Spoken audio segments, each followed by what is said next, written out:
तो जय हिंद बच्चों, कैसे हो आप सब। उम्मीद करते हैं आप सब बिल्कुल ठीक ही होंगे।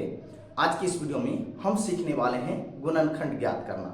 यदि आपको भी गुणनखंड ज्ञात करने के लिए नहीं आता है तो इस वीडियो को अंत तक जरूर देखिएगा। मैं आपको दावा के साथ कहता हूं, यदि आप इस वीडियो को पूरा कंप्लीट देख लेते हैं आप बिल्कुल आसानी से गुणनखंड ज्ञात करने के लिए सीख जाएंगे। यदि बच्चों आप चैनल पर पहली बार आए हैं तो चैनल को जरूर से सब्सक्राइब कर लें, क्योंकि इस चैनल पर आपको बेसिक मैथ से रिलेटेड वीडियो बराबर मिलता रहेगा। तो चलिए सीधे हम क्वेश्चन पे चलते हैं। तो यहाँ पे हमने सवाल को लिख लिए हैं, तो चलिए इसको सॉल्व करना सीखते हैं। तो देखिए यहाँ पे मेरा सवाल है 3x² माइनस 10x माइनस का 8, इसका हमें गुणनखंड ज्ञात करना है। तो देखिए गुणनखंड का सबसे पहला नियम होता है, जो भी मेरा x² का गुणांक होता है उसको लास्ट वाली संख्या से गुणा कर देते हैं। तो यहाँ पे देखिए x² का गुणांक कितना दे रखा है, 3 दे रखा है। इसको गुणा कर देंगे -8 से, तो यहाँ पे क्या हो जाएगा -24। यहीं पे आपको ध्यान से समझना है, गुणा करने के बाद कितना हो गया 24। अब यहाँ पे हमको दो ऐसी संख्या खोजनी है जिसे गुणा करने के बाद कितना प्राप्त हो -24 प्राप्त हो, और जोड़ने या घटाने के बाद -10। तो देखिए संख्या कैसे निकालेंगे, हम 24 का गुणनखंड करते हैं। इस तरह से 2 से लगाएंगे 12, फिर 2 से लगेगा 6, देखिए फिर 2 से लगेगा 3, क्या आ गया 2 गुने 2 गुने 2 गुने 3। अब यहीं पे हमको संख्या मिलेगा। ध्यान से आप सोचिएगा तभी संख्या निकाल पाइएगा।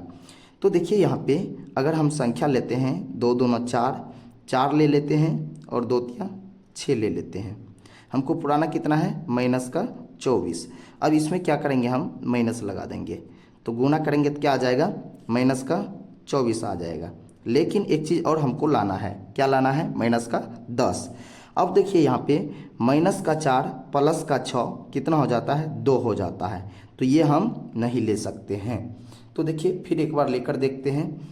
तो देखिए हम लेते हैं, अगर लेते हैं 2 दूना 4, 4 दूनी 8, 8 और 3 लेंगे तो ये भी नहीं आएगा, क्योंकि 8 और 3 को जोड़ेंगे तो 11 हो जाएगा, घटाने के बाद 5 हो जाता है, तो ये भी नहीं होगा। तो देखिए मेरा क्या होगा संख्या, यहाँ पे समझते हैं। तो यदि हम यहाँ पे देखिए लेते हैं 3 दूने 6, 6 दूने 12, एक ले लेते हैं 12 और बचा क्या है 2 बचा हुआ है, ले लेते हैं हम 2। समझते हैं इसको। अब यहाँ पे समझिए 12 दूने क्या हो जाएगा 24 हो जाएगा, लेकिन हमको पुराना कितना है -24। तो देखिए इसमें यहाँ पे क्या करेंगे, हम इसमें लगा देंगे माइनस। अब गुणा करेंगे तो क्या हो जाएगा -24, फिर जोड़ेंगे तो -12 प्लस का 2 क्या हो जाएगा -10।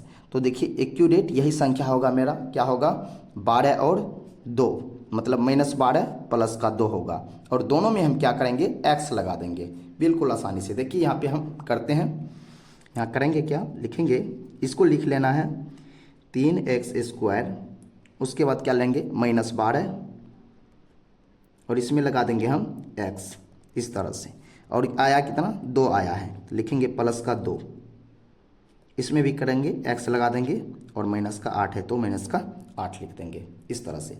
अब देखिए फिर इन दोनों को ऐड करेंगे तो -10x ही होगा, क्योंकि -12x प्लस का 2x क्या हो जाएगा -10x। बस यही मेन काम होता है। बस यहाँ तक यदि आप कंप्लीट कर लेते हैं, अगर समझ लेते हैं, तो आपके लिए गुणनखंड बिल्कुल आसान हो जाता है। तो चलिए अब अगला स्टेप करते हैं। तो अब यहाँ पे क्या करना है, इन दोनों पद में आपको देखना है कॉमन क्या आ रहा है। यहाँ पे जैसे ये एक पद हुआ और ये एक पद हुआ, टोटल यहाँ से यहाँ तक में 2 पद। इन 2 पद में आपको देखना है कॉमन क्या आ रहा है। तो आप यहाँ पे समझते हैं कॉमन क्या होता है। कॉमन देखिए जो दोनों पद में उपस्थित होगा, जैसे कि पहला पद है 3x² और दूसरा पद है -12x। देखते हैं कौन ऐसा चीज़ है कि जो कि दोनों में होता है, तो पता कैसे हमको चलेगा। तो यहाँ पे देखिए हम इसका गुणनखंड करके दिखाते हैं। 3 को क्या लिख सकते हैं, 3 गुने x² को क्या लिख सकते हैं, x गुने x, ठीक। उसके बाद -12x को क्या लिख सकते हैं, तो -2 गुने 2 गुने 3 गुने क्या हो जाएगा x, ये लिख सकते हैं। अब इसमें देखिए कौन ऐसा चीज़ है जो कि दोनों पद में है। तो देखिए x है दोनों पद में है, और क्या है, और यहाँ पे देखिए 3 मिल रहा है दोनों पद में। जो दोनों पद में होगा वही मेरा कॉमन हो जाएगा। तो बिल्कुल आसान। यहाँ पे देखिए क्या दोनों पद में मिला है, x भी मिला है और 3 भी मिला है, यानी कि मेरा 3x आ जाएगा कॉमन। तो देखिए पहले पद से 3x निकाल लेने के बाद बचा क्या, ओनली x बचा है, तो यहाँ पे हम लिखेंगे x इस तरह से। इसमें देखिए 3x को जब हम बाहर ही कर लिए तो बचा क्या, -2 गुना 2, तो लिखेंगे -4 इस तरह से। अब इस पद में भी यही काम करना है। देखिए एक पद यहाँ है और एक पद यहाँ, टोटल 2 पद है।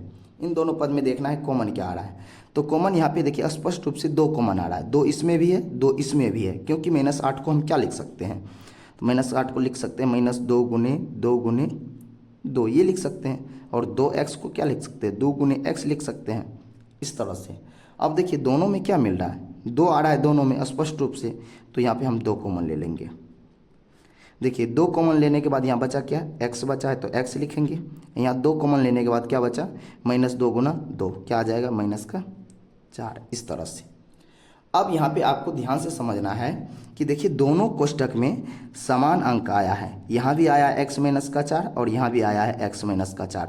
यदि आपका अलग अलग संख्या आता है तो आप कहीं पे ज़रूर गलती कर रहे हैं। तो चलिए अब अगला स्टेप करते हैं। लिखेंगे 3x, ये बाहर वाले को 3x और यहाँ क्या है प्लस का 2, ये हो गया। और दोनों में से एक अंदर वाले को लिख लेना है x-4 इस तरह से, अब बराबर लिख देंगे आंसर। तो बच्चों उम्मीद करते हैं आपको ये वीडियो बिल्कुल अच्छे से समझ में आ गया होगा। मिलते हैं नेक्स्ट वीडियो में, तब तक के लिए जय हिंद।